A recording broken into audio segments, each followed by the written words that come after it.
L'Ascension, c'est une fête qui m'étonnera toujours. D'abord parce qu'elle n'occupe que quelques versets et que finalement, un jeudi par an, nous consacrons notre énergie à essayer de donner du sens à cette élévation de Jésus.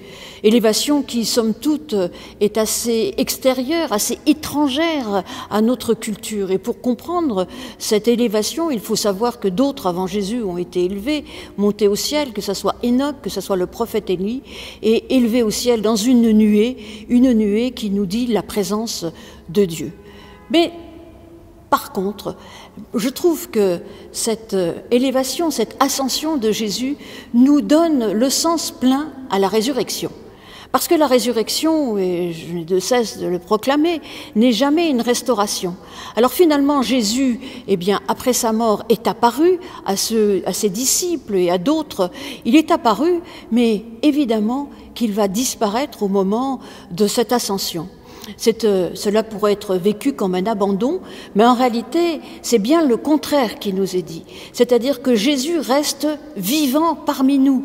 D'ailleurs, l'apôtre Paul, qui ne l'a jamais rencontré physiquement, ce Jésus de Nazareth, dit combien il l'a rencontré, qu'il a fait cette expérience. Et nous aussi, nous sommes invités à faire cette expérience. C'est certainement parce que Jésus a été élevé, qu'il a disparu, qu'au contraire, il est encore plus vivant parmi nous. Et puis, j'aime cette image de ce Jésus qui s'efface. Il s'efface parce qu'il a donné tout son enseignement. Il est mort, il est ressuscité. Nous avons tout ce qu'il faut pour continuer à vivre malgré cette absence. Nous avons tout cela. Et d'ailleurs, dans ce qu'il a dit à ses disciples, il n'a eu de cesse de dire qu'il allait partir, qu'il allait rejoindre son Père, y compris à la fin, une fois que le Christ ressuscité parle à Marie, il lui dit « Ne me retiens pas, je dois monter vers le Père ». Et cette montée vers le Père, c'est justement ce qui nous laisse notre entière liberté. Il nous a laissé son esprit, que ce soit dans l'évangile de Jean avant l'ascension ou bien dans le livre des Actes des Apôtres au moment de la Pentecôte. Jésus, en effet, dit qu'il laisse son esprit pour que nous puissions à nouveau annoncer et être des témoins de cette bonne nouvelle qu'il est venu nous apporter. Et ça, c'est extraordinaire. Il n'est pas un gourou, il n'a rien écrit, il nous laisse l'entière responsabilité.